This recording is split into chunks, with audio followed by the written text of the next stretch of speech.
Presented by RDB Music.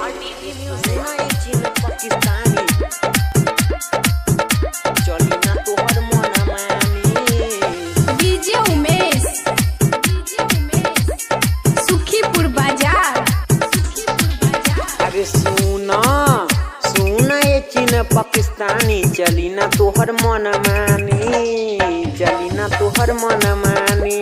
अरे भारत मिटाई तोर कहानी चली ना तोहर मन मानी, चली ना तोहर मन मानी।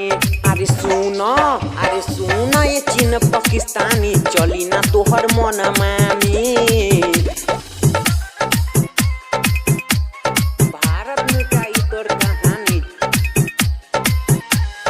डीजे उमेश सुखीपुर बाजार।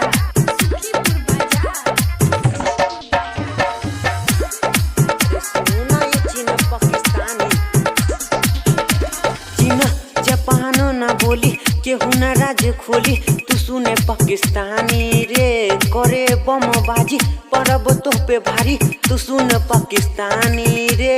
चीना जापान ना बोली केहू ना राज खोली, तू सुने पाकिस्तानी रे करे बमबाजी परब तो पे भारी, तू सुन पाकिस्तानी रे।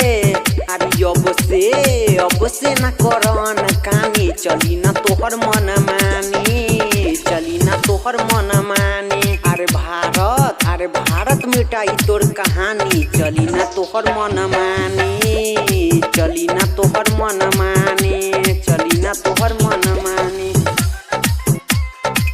अरे सुना ये चीन पाकिस्तानी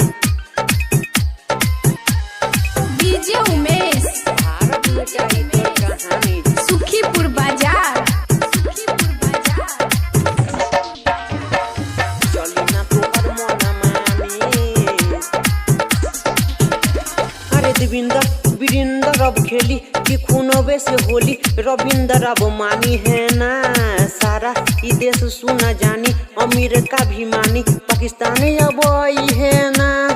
अरे वीरेंद्र अब खेली कि खूनवे से होली, रविंद्र अब मानी है ना सारा ई देश सुना जानी, अमेरिका भी मानी पाकिस्तान अब आई है ना।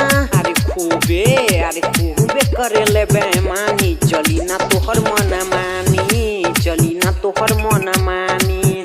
अरे सुना ये चीन पाकिस्तानी चली ना तोहर मन मानी, चली ना तोहर मन मानी। Presented by RDB Music.